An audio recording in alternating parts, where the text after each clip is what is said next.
All right, guys, we're rolling. I'm excited to welcome Brad Baych to the show, better known as the Butcher Wizard on Instagram and YouTube. Brad is a culinary master, butcher educator, author of Primal Cuts, and founder of butcherwizard.com, where he teaches home cooks how to cut, cook, and appreciate meat like the pros. Whether you're keto or carnivore or simply a meat lover striving for better quality and value, Brad's approach blends skill, sustainability, and serious flavor. Today, we'll dig into high performance eating, meat mastery, cost effective butchery, and how that all ties into metabolic and low carb lifestyle. So, Brad, thanks so much for coming on the show, man. It's a pleasure to meet you.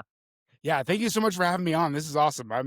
I always love to get together and talk to people who love meat and like to cut meat and cook meat and eat meat. That's what I say on my channel. So Oh man. Well, I will tell you this. I love meat. I love to cook meat, but I almost can guarantee you I could get a little bit better and I could learn a thing or two from you here on prepping it better and all those types of things. So that's why I'm really excited to chat with you here. And maybe before we get into all that, for some of the listeners who might not be familiar with you quite yet, can you just give us a real brief background on yourself and what drove you down this butcherous pathway, if you want to call it that? yeah, sure. So my entire career has been in food service. So I started when I was 16 years old. I've done everything you can do in food service pretty much. I've worked in restaurants. I went to culinary school. I taught culinary school.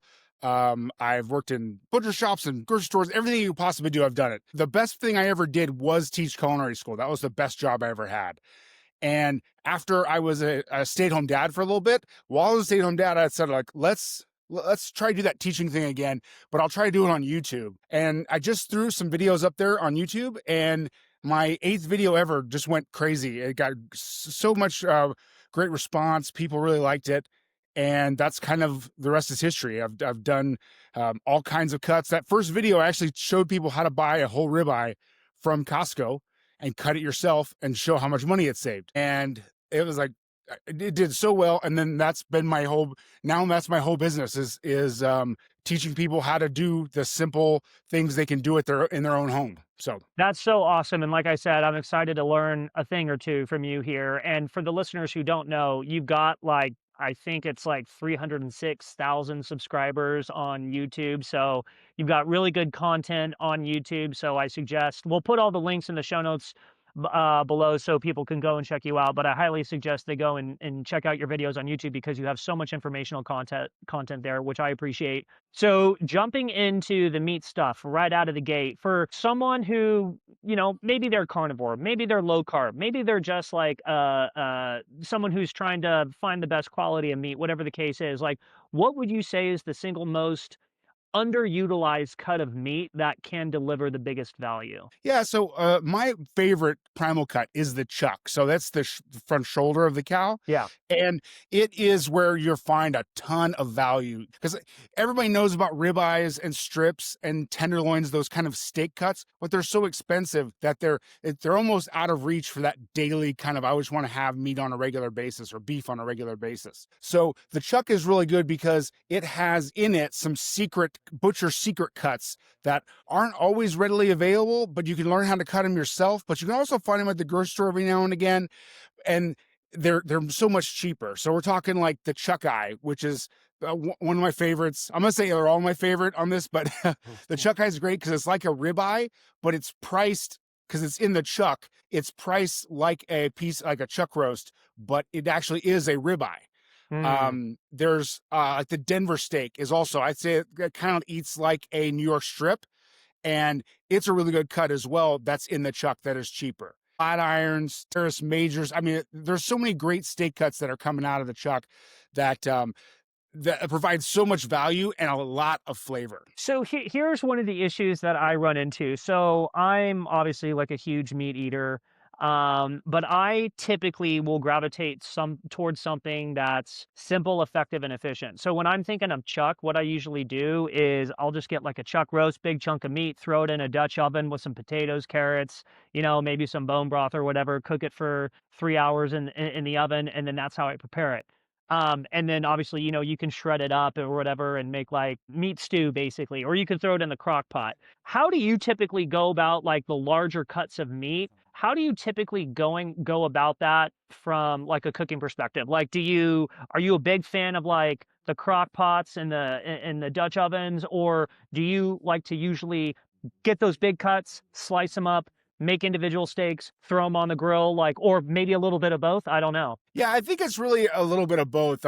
It depends on the time of year and what you're kind of feeling like.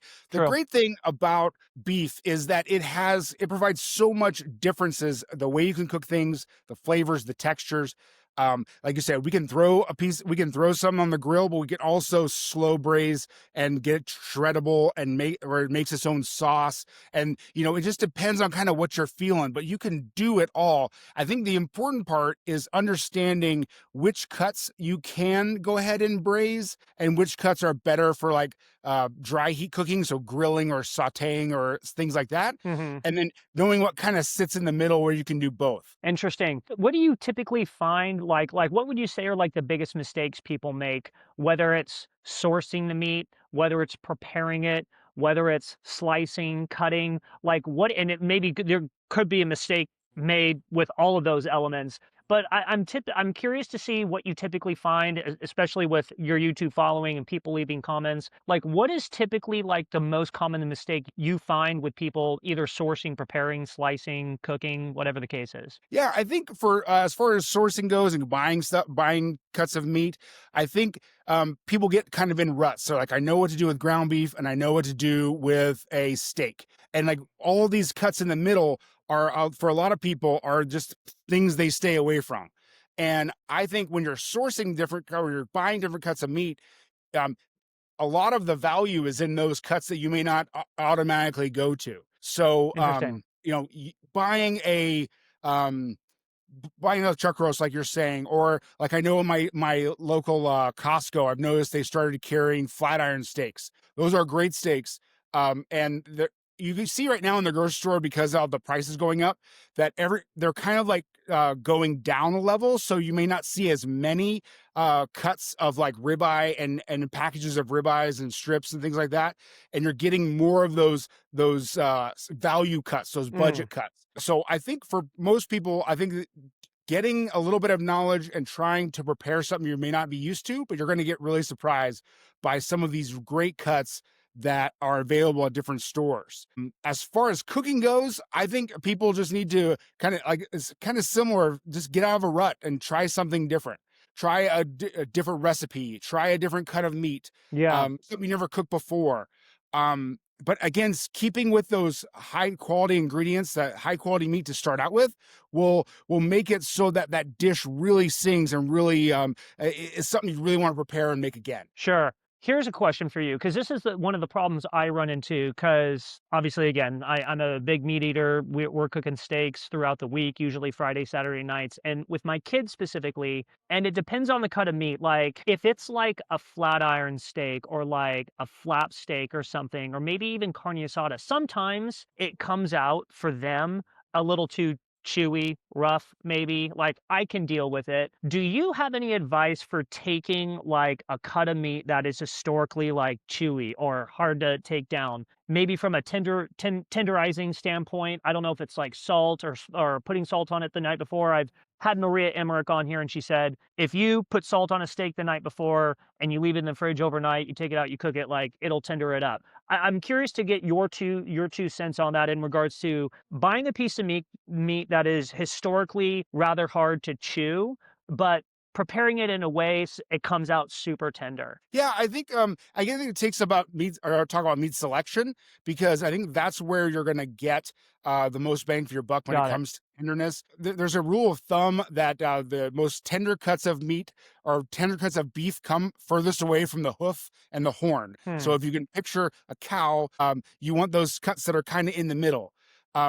For that dry heat cooking, you on a lot of these cuts, you either need to cook them medium or less, or take it to a braise to a shreddable consistency. Ah, It's that mid-range that really gets you in trouble with chewiness on a lot of cuts of meat, because like the ones I was talking about in the chuck, that front shoulder, it's a historically chewy kind of area of the cow. The meat that comes there is historically chewy. got it. So if you take those steaks, those cuts I was talking about earlier, and you take them to a medium well, it's going to be like real chewy, more than if you did that to a ribeye, because that ribeye has a lot of fat in it that's going to Marbling, yeah.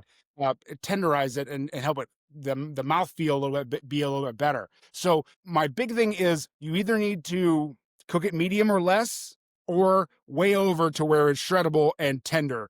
It's that mid range that gets you in trouble. Yeah, and just so I know, what type of steaks would that typically be? Because I'm pretty sure, like, what I've ran into is, like, the flat irons, the flap steaks, um, some of those cuts I have found, like, my kids don't like because 'cause they're just too chewy, but, like, I typically have no problems with, cooking the ribeyes because it's got enough marbling in it to where, it almost the fat inside of the steak tenderizes it. It's super delicious and it's tasty, but I'm having trouble with those flat iron steaks for sure. Yeah. With the flat irons, that's what kind of perfect example. You want to go medium or less on Okay, that if you're cooking it like a steak. With your flap steaks and the skirt steak, things like that. Or actually, let's talk about flap steak first, sure. because flap steak is kind of like it's kind of like a cross between, or it's that's similar to a skirt steak, but it's thicker. So you can actually make it more like a steak. You don't have to cook it all the way to well done. You almost cook it like a steak, and then eat it that way. So it's pretty tender. So again, I'm always on the side of undercooking all those things, unless we're taking it to like shreddable consistency. Gotcha. In terms of like balancing meat quality when someone's on a budget, right? So like how do you balance eating high quality animal foods with budgeting and sustainability? Especially if someone is trying, like let's say someone's doing like a low carb diet or a carnivore diet, but they're on a little bit of a budget. Like how do you balance that out with like choosing the right cuts for them? Yeah, I think it's all about kind of finding those miscellaneous cuts that turn out to be really good for you. Um, not going to a ribeye, trying to find the chuck eye, doing something like that. A simple like changing of the cut that you buy, but it's going to be a similar experience. Another thing is, this is kind of up my alley. I always get into this about cutting it yourself, where you can take, if you really want to have ribeyes, like you're really a ribeye person, you can go to a membership store like a Costco, these other places, Sam's Costco, Club. Sam's Club, Yeah, and get a whole ribeye. And just by the sheer fact of cutting it yourself, you can save $4, $5, $6 a pound, and make that what once was a every once in a while food more normal. interesting. No, that makes a lot of sense. I think the one of the reasons, and to be honest with you, one of the reasons why I typically don't go that route, it's mainly because A, I might not have the experience of cutting up like an entire massive ribeye. Maybe I should watch more of your videos then.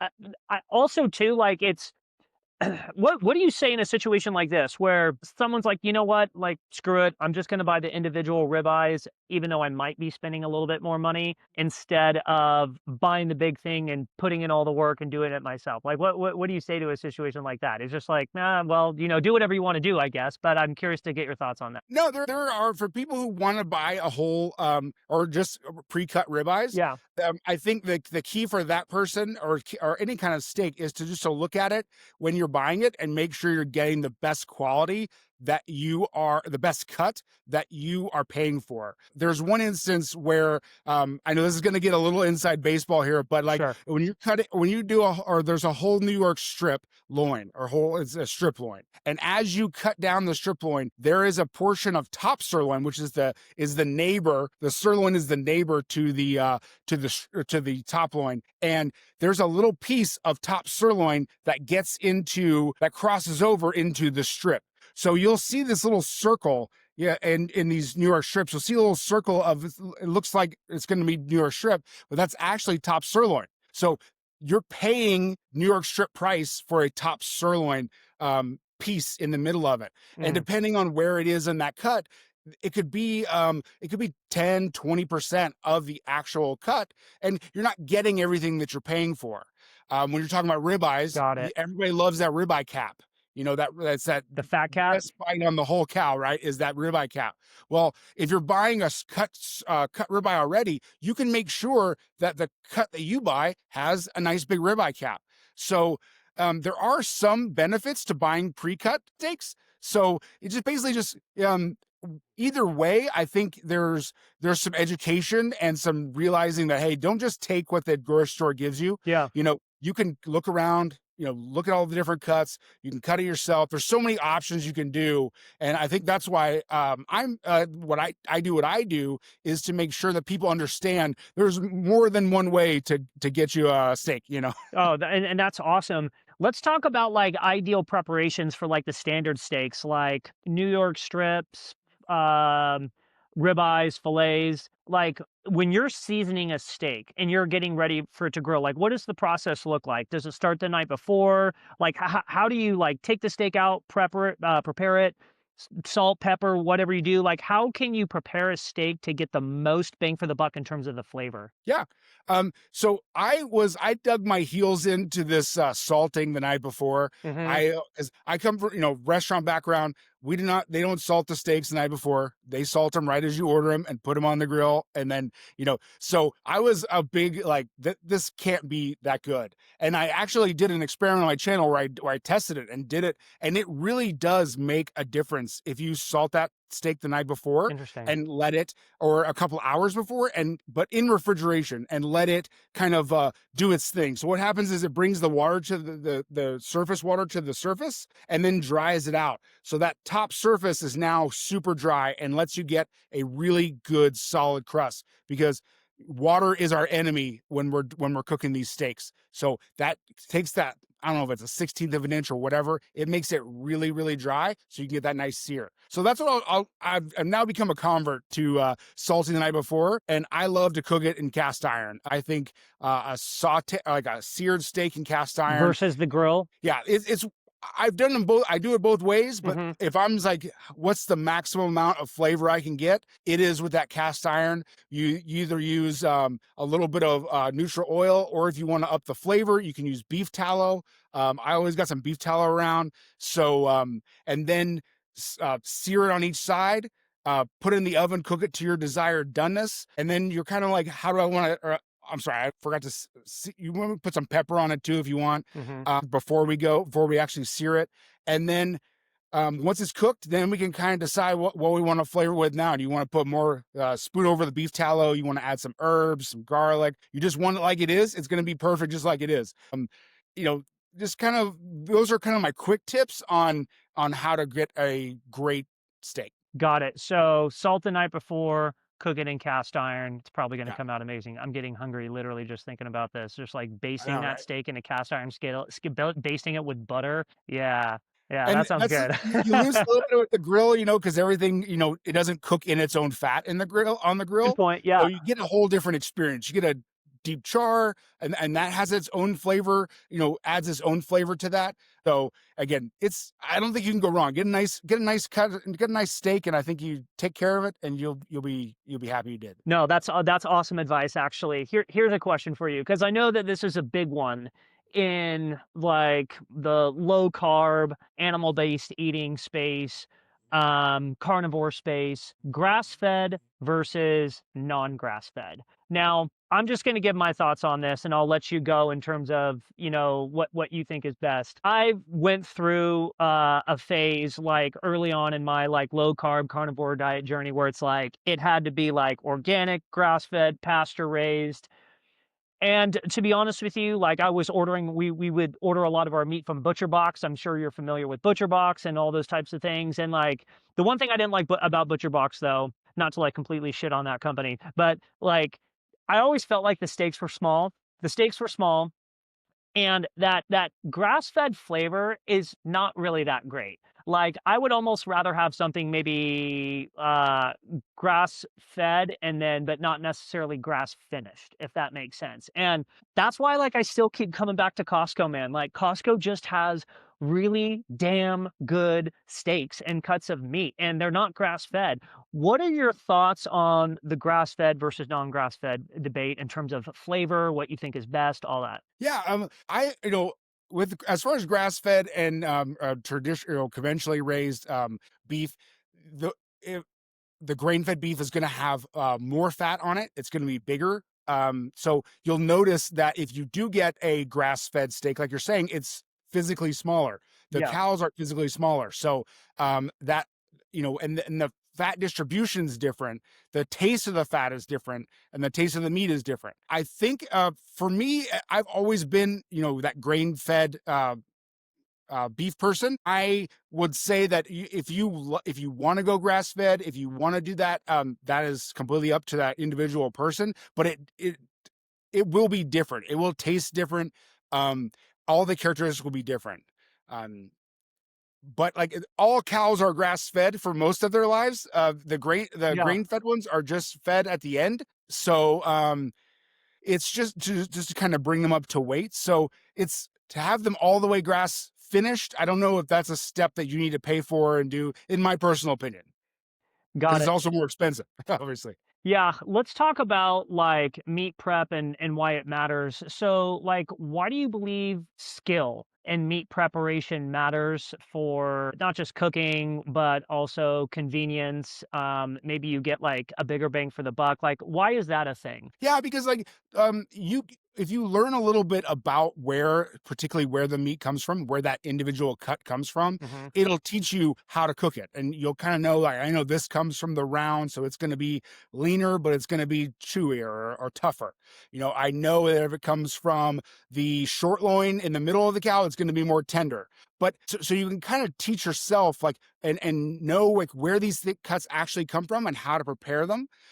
Also, when we're talking about saving money, if you're doing it yourself, if you're cutting these things yourself, you get wonderful byproducts of this meat trim that you can make into beef tallow, ground beef. Mm, Um, really, ground beef is like the secret, like, right? That is the reason that butcher shops make all their money. Like, that is where they make most of their money, on is ground because beef? they take all the trim from cutting all these steaks, right? Everything they cut in the case. Well, they will have trim, and they will go ahead and maybe add some round or sirloin or something to it as a base, but they will add all that trim. And instead of throwing all those pieces away, in which they paid a high price for, it's now all mixed in the ground beef. So you have, not only do you have a higher quality, better tasting ground beef, but you have used those, quote unquote waste products into the ground beef, and that you're making money on that. So if you can Interesting. you can run your own kitchen like your own butcher shop, basically. Yeah. So if I take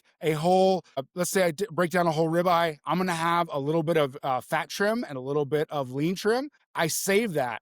And then when I have enough of it together, we run it through the meat grinder, and it's wonderful ground beef. That's honestly okay, so that's a really good way to kind of look because okay, because I'm like a huge meal prep guy. But a lot of the times, like, when I'm going to the store, I'm buying like pre-made burgers that I can throw on the grill. Like I said earlier at the beginning, simple, effective, and efficient. But I think there is something to be said for running your kitchen like a butcher shop, like you just laid out. And that's actually a really cool idea. Like, not only can you save a lot of money, but that's also kind of cool and different and exciting to be able to like cut up these big chunks of meat, save some of the leftover chunks. Like, what do you do? Just like refrigerate it, put it in a container, like put it in the garage fridge or something, save it up, and then throw it through put it all into a meat grinder. Is that basically what you do? Exactly. That's so depending on how much I have, I'll either, vacuum seal it and freeze it, or I will, if I know I'm going to be doing it in the next couple of days, grinding the next couple of days, Yeah. I will just put it in the refrigerator and bring it back out and grind it up. And it just makes such a great ground beef. It's like I haven't bought ground beef in the store for I don't know how long. That's awesome. And just out of curiosity, do you have, and maybe this might not matter to you, but like, do you have any idea of what like the overall fat content, like the fat percentage of the ground beef would be? Or is it kind of just because like you're throwing like all the leftovers, the trimmings into a meat grinder, you're just like, hey, I know that this is going to come out delicious. I was just curious if you have any way of figuring that out. Yeah, I do. As a matter of fact, basically what I'll do is I will make a base of, I the lean to fat ratio is what we're talking about. When you go to the grocery store, 80-20 ground beef, it's 80% lean, 20% fat. So what you would do is just kind of separate the fat and the lean pieces, Okay. and then you kind of eyeball where your 80-20 is, and or 75-25, or whatever you're trying to accomplish, whatever ground beef you like. I will add a lot of times some either chuck roast or whatever's on sale at the grocery store. Maybe it's a sirloin, maybe it's some round, whatever I can find to add to the fat, because you do find that I have more fat than I have lean. So you will have to add a little bit of lean to it to make sure you get that ideal ratio you're looking for. And the way that I teach people to do it easy is just to look at the grocery store and look at the color of 80-20 ground beef, and then kind of like take a pic. You can now take a picture of it with your phone, and then as you're putting the lean through, start with the lean through the grinder, put a little bit of fat in there, mix it up, see what it looks like, see what the color's like, and then you can Ah, kind of adjust from there. You can also, if you're a crazy, math person and you want to measure everything and weigh everything out, sure. people, you can do that too. But I kind of like just to eyeball it and look for that color in the grocery store. That's a great no, that's a great tip there, and that's awesome, like, honestly, like, it's kinda making me just want to buy my own meat grinder and actually try this out because it just sounds like, A, I'd probably save a bunch of money than just buying all these, like, pre-made steaks at the store by just getting big chunks, cutting them up myself, making my own ground beef, like, that sounds really exciting. Let's talk about like knife skills. Is there, and I'm sure maybe because I was watching some of your videos before we started and you were giving tips on how to cut, how to place the elbow up, how to position the knife. Is there like certain techniques you use for different cuts of meat? And are there different types of knives that you use depending on the I'm sure there is. Yeah, yeah. So basically, you need basically two different kinds of knives. So I Okay. like a 6-inch boning knife for the finer work. So it's you might have be taking off some surface fat, getting around a bone, things like that. Taking off silver skin, like off of a beef tenderloin. Those are that smaller knife is better for that thin blade 6-inch knife. Then I have a 10-inch. It's called a breaking knife.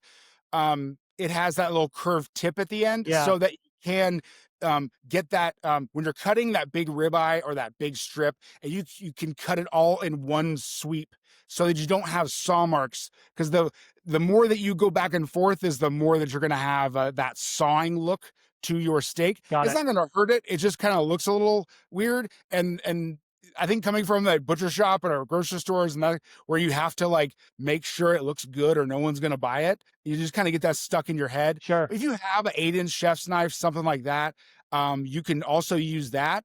But some of those blades are a little thicker, a little harder, a little more hard to deal with. But those are the two knives I suggest. And like those skills just kind of come through practice, cutting off surface fat, going around bones, taking different muscle groups apart. It's all just practice. And I like to say too that like the good part about practicing butchery is that even if you mess up, we can still cook it up and have it for dinner. Beautiful. Is there like I don't know if you have any affiliations with knife companies, I'm sure you do. Is there like a brand of knife? Because I'm actually looking at getting some new knives. I've got some old knives that I just don't like using anymore. Like, is there a certain brand that you recommend? So funny you ask, I actually have a line of butcher knives. Oh, cool. It's available on Amazon.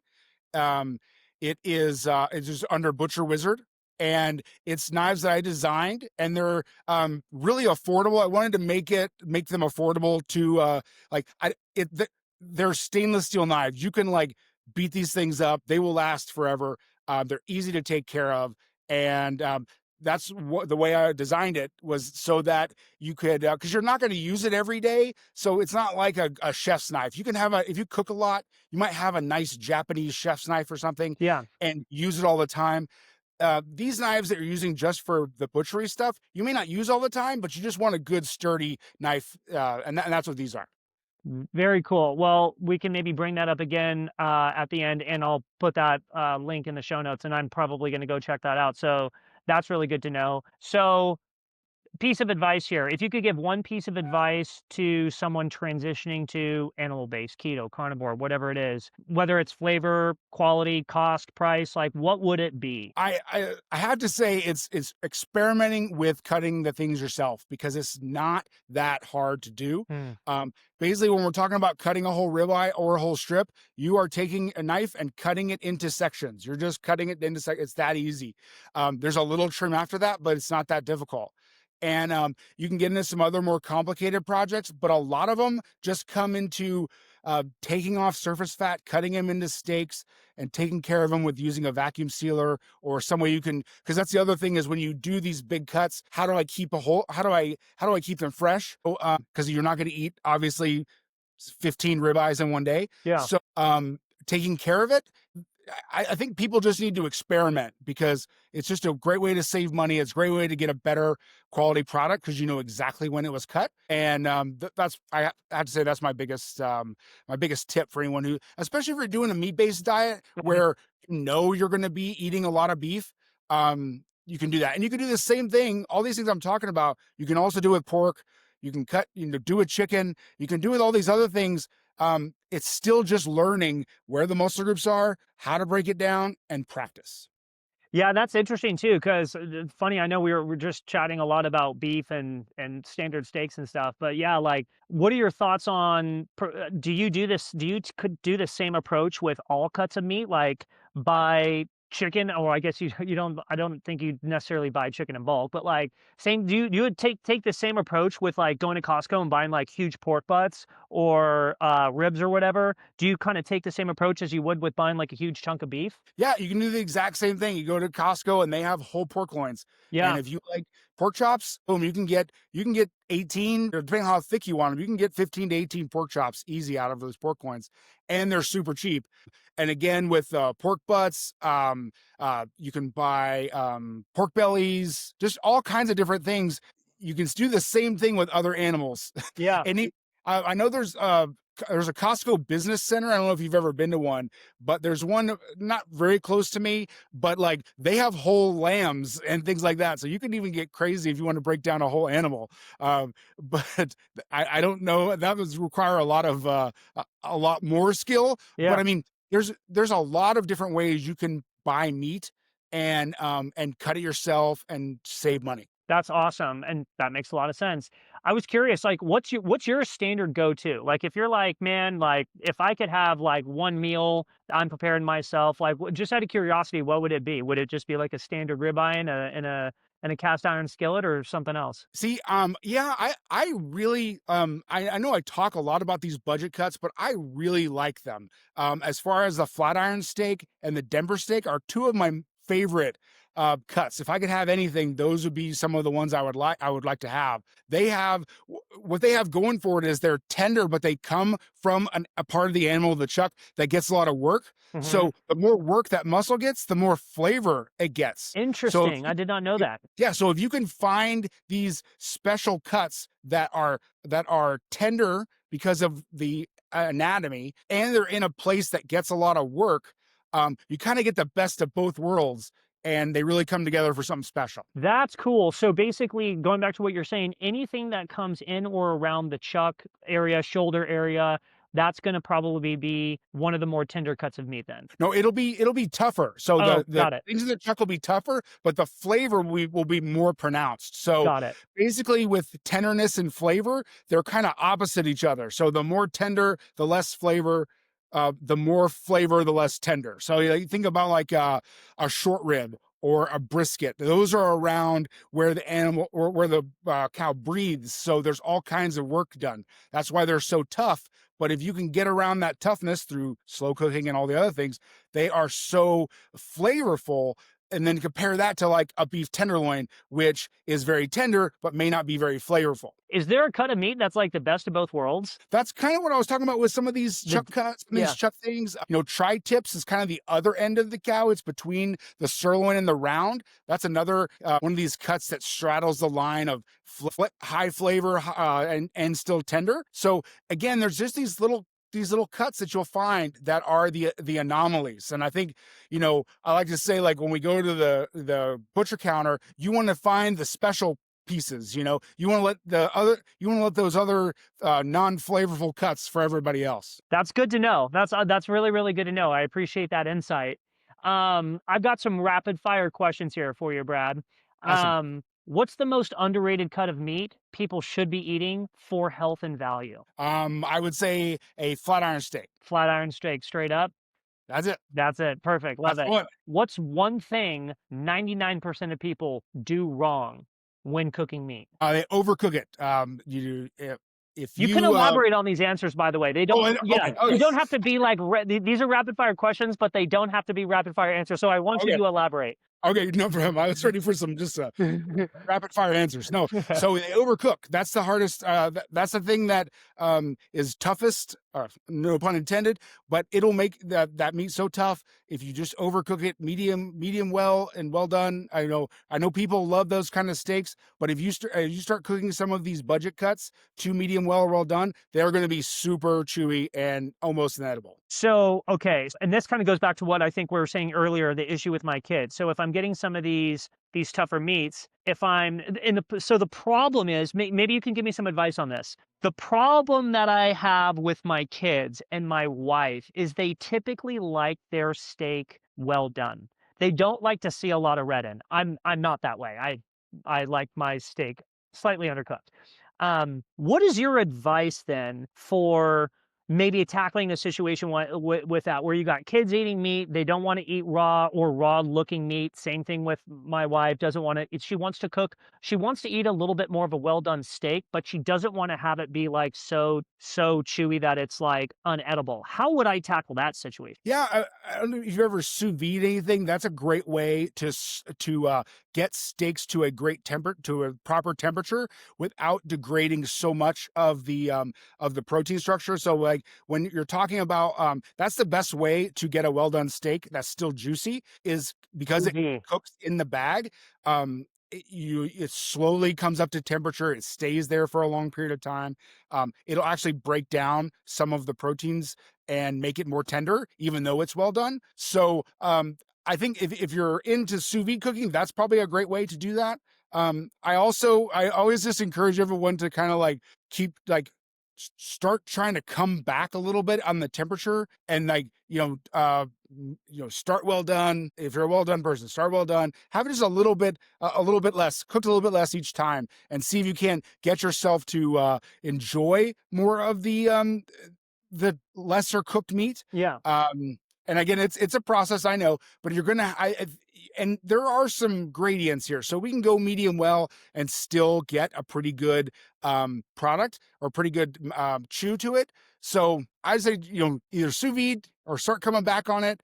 Um, Try some of those tips. Yeah, I kind of forgot about the sous vide, and I've heard a lot about that. My brother-in-law has a sous vide and was telling me about it. Now that you brought that up, it was kind of popping that into my mind. He was telling me that the steaks were coming out phenomenally tender just because of the method of cooking, and basically putting in a bag and putting it in water. So he said Mhm. it came out great, and then what he would do is take it out and like basically flash fry it on a pan or a grill to get some grill marks or char on the outside. But that's what he said. He said it was absolutely delicious. Yeah, it works out really well.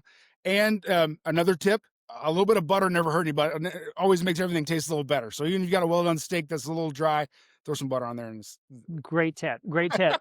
If someone is on a budget, what's the cheapest way to eat carnivore and still thrive, in your opinion? yeah, I think basing around ground beef I think the cheapest way to go ahead on a meat based diet.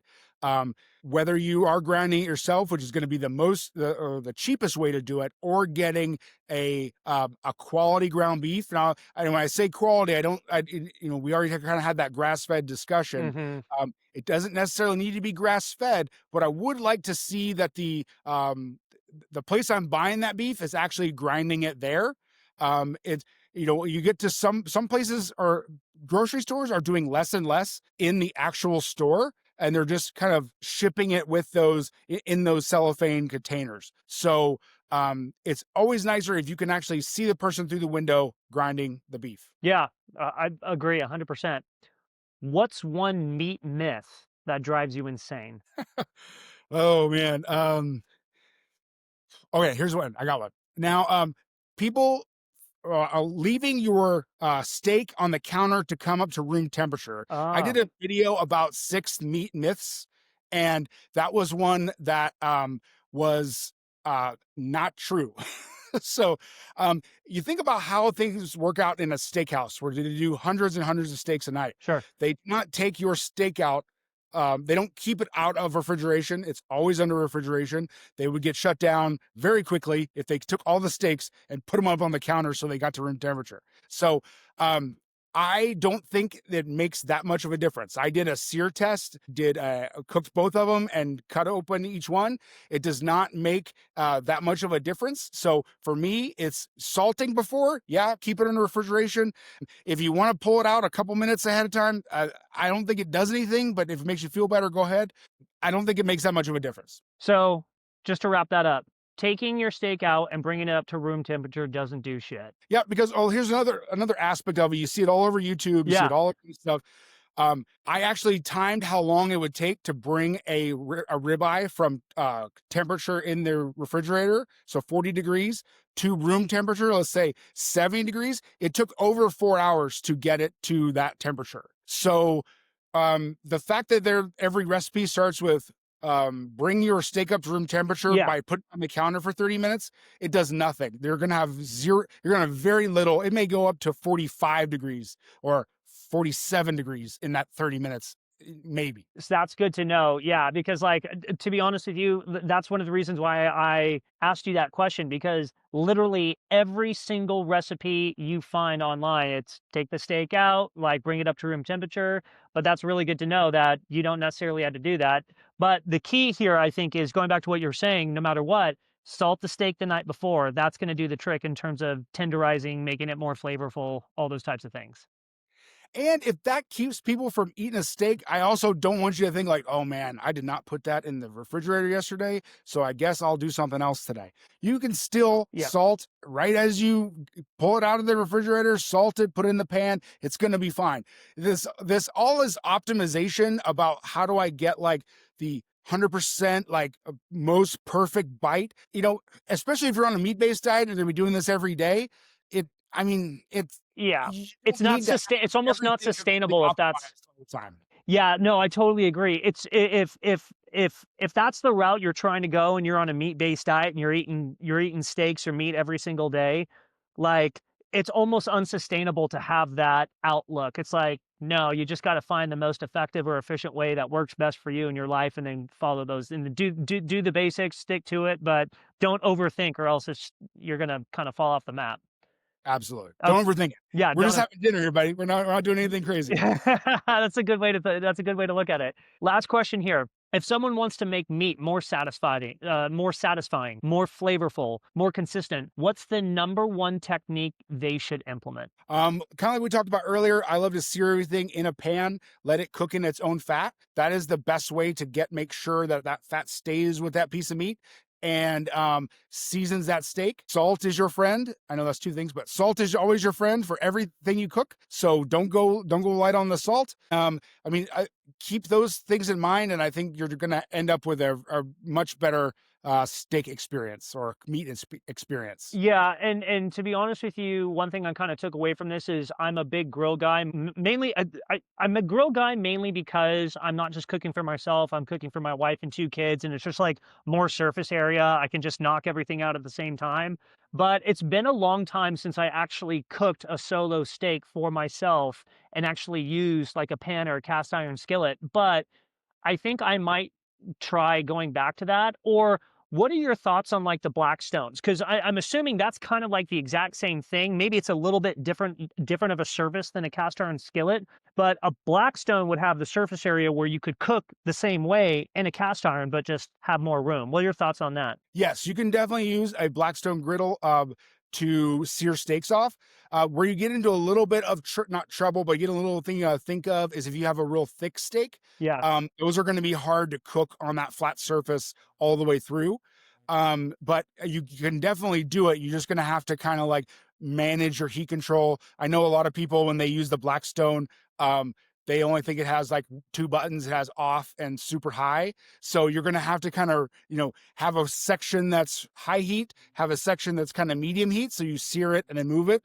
Um, but again, if you're gonna cook for a crowd too, and you still want to use that cast iron skillet, what I would do is sear off, get your cast iron skillet nice and hot, sear your steaks off like 2 at a time, put them on a sheet tray, and then just do 2 more. Put them on the sheet tray. Let it heat up in between, but that way you're still getting that sear that comes from cast iron, but then you're also able to cook it all at one time, put it in the oven, and finish it off that way. Yeah, I was gonna ask, like, what are your thoughts on, like, the reverse sear method? Like, throwing something on the grill, finishing off in the oven, or I think some people start it off in the oven, finish it off on the grill. Is there, like, a ideal order of operations there that comes out best for flavor? Yeah, so reverse sear is great.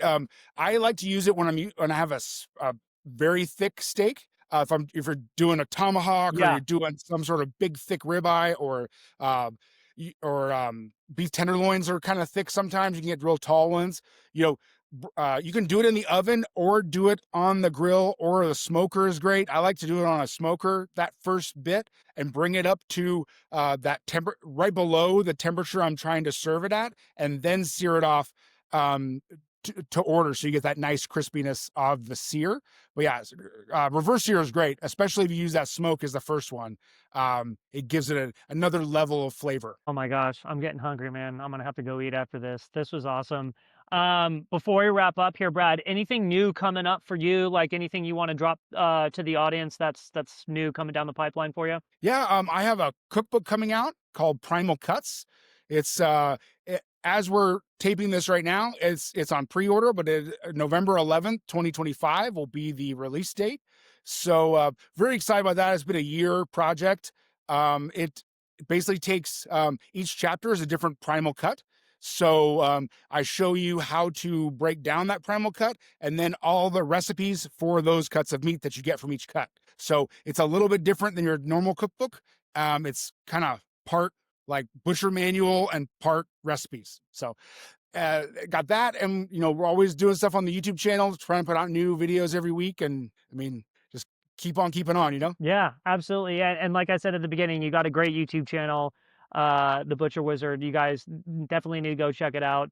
Well, Brad, this was fantastic. Where can people find you online? Like your Instagram? I know I don't know if Instagram's newer for you. I know you're primarily on YouTube, but feel free to drop like anywhere where people can find you and your stuff. Yeah, I'm on Instagram. I'm Butcher Wizard everywhere. Okay. So YouTube, Instagram, Facebook.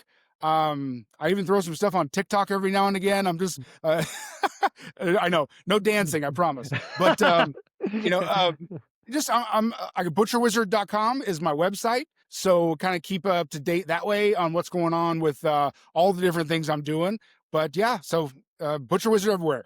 That's awesome. Yeah, and like I said, I'll put everything in the show notes for everyone to go check out. So, Brad, man, I really appreciate your time here. This was fantastic. I personally learned a lot, and I know there's probably so much more I can learn from just like diving into your channel. So I appreciate all the content you put up there. That's really really good for a lot of people. So thanks for that, and thanks to you guys for listening to the Low Carb Consultant podcast. We'll catch you guys on the next one.